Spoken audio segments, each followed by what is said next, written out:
નમસ્કાર મિત્રો, આજના વિડીયોમાં તમારું સ્વાગત છે. મિત્રો, સ્ટેચ્યુ ઓફ યુનિટી અને વેલી ઓફ ફ્લાવરમાં સરકારી, અર્ધ સરકારી શાળા, કોલેજ કે યુનિવર્સિટી અથવા સરકારી કે અર્ધ સરકારી તાલીમી સંસ્થાઓ કે દિવ્યાંગ સંસ્થાઓ છે તે લોકોને જે તેમની મુલાકાત છે તેના કન્સેશન રેટમાં એટલે કે તેની ટિકિટમાં 50% રાહત કરી દેવામાં આવતો પરિપત્ર બહાર પાડવામાં આવ્યો છે.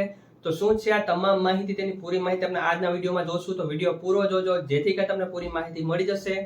તો ચાલો આજનો વિડીયો શરૂ કરીએ.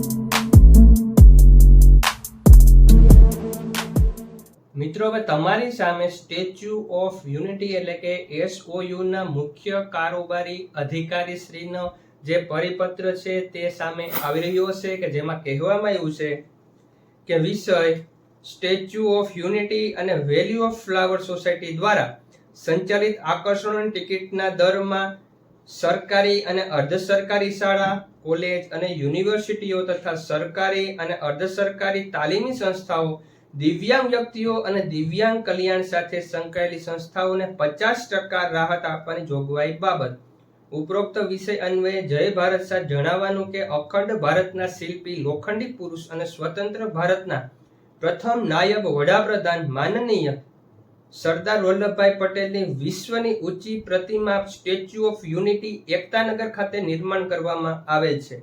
એકતાનગર ખાતે આવે statue of unity Arogya Van, Ekta nursery, cactus અને butterfly garden, Kamalam, glow garden, Vishwa Van, Miyawaki forest, maze garden, valley of flower, pet zone વગેરે આકર્ષણ સ્થળો આવે છે.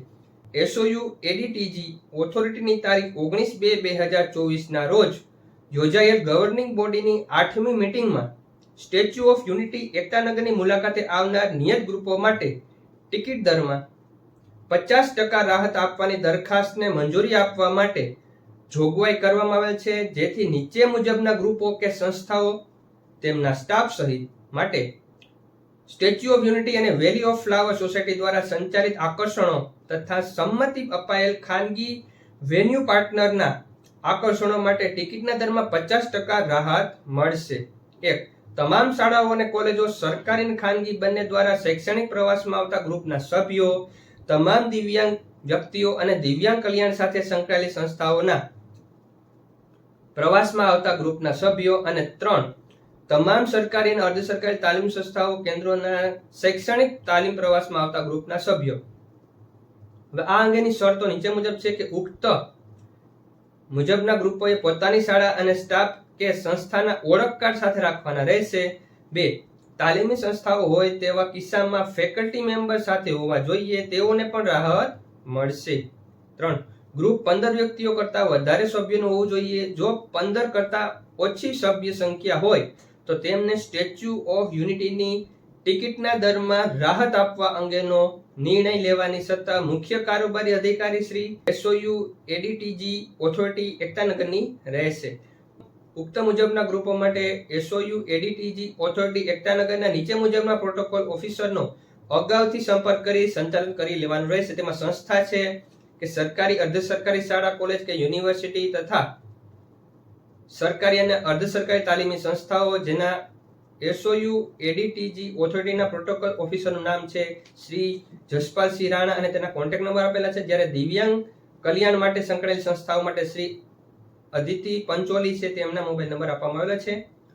આકર્ષણ સ્થળોના હાલના ટિકિટ દરની વિગત આ સાથે બિડાણમાં સામેલ રાખેલ છે, જે આપણે હમણાં થોડીક વારમાં જોશું. અને ઉક્ત મુજબના ગ્રુપો દ્વારા ટિકિટના દરમાં 50% રાહત માટે નિયત નમૂનામાં અરજી કરવાની રહેશે, જેમાં ઉક્ત વિગતો ધ્યાને લઈ આપના કાર્યક્ષેત્ર હેઠળની સરકારી અને અર્ધ સરકારી શાળા, કોલેજ અને યુનિવર્સિટીઓ તથા સરકારી અને અર્ધ સરકારી તાલીમી સંસ્થાઓ, દિવ્યાંગ વ્યક્તિઓ અને દિવ્યાંગ કલ્યાણ સાથે સંકળાયેલી સંસ્થાઓ, સ્ટેચ્યુ ઓફ યુનિટી તથા વેલી ઓફ ફ્લાવર સોસાયટી દ્વારા સંચાલિત આકર્ષણની ટિકિટના દરમાં આપવામાં આવેલા 50% રાહતનો લાભ લે તે અંગે આપની કક્ષાએથી સંબંધીને જાણ થઈ જવા વિનંતી.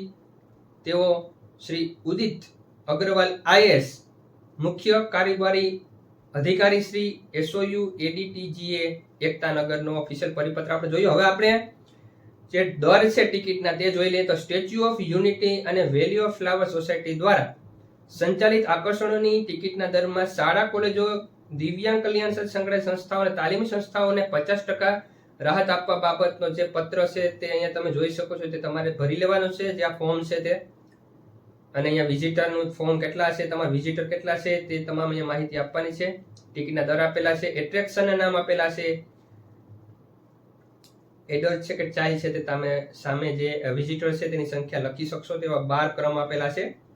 હવે પરિશિષ્ટ 2 છે તેમાં જે 10 ક્રમ આપેલા છે તે કોષ્ટક આપેલું છે કે જેમાં શૈક્ષણિક કે તાલીમી કે દિવ્યાંગ કલ્યાણ સાથે સંકળાયેલ સંસ્થાઓના વડાનું નામ અને તાલીમાર્થી કે વિદ્યાર્થીનું નામ તમારે લખવાનું છે અને સાથે તેમની વિગત પણ લખવાની છે. તેઓ જે સહી સિક્કા કરીને તમારી સંસ્થાના સક્ષમ અધિકારી તરીકે તમે સહી સિક્કા કરી અને આ જે સ્ટેચ્યુ ઓફ યુનિટી વિસ્તાર વિકાસ અને પ્રવાસન નિયમન સત્તામંડળ એકતાનગર દ્વારા લેવાયેલા નિર્ણય મુજબ અમોને ટિકિટના દરમાં 50% રાહત આપવા વિનંતી છે. તેઓ જે ફોર્મ છે તે ભરીને આપવાનું રહેશે. તો મિત્રો આ હતો સ્ટેચ્યુ ઓફ યુનિટીમાં 50% દરની રાહત સાથે તમે મુલાકાત કરી શકો છો. તો વિડીયો કેવો લાગ્યો જરૂર કહેજો. વિડીયો ગમે તો લાઈક કરી દેજો, ચેનલ સબસ્ક્રાઇબ કરી બેલ આઇકોન દબાવી દેજો, જેથી કરી તમને નવા અપડેટ્સ મળતા રહે. Thank you very much.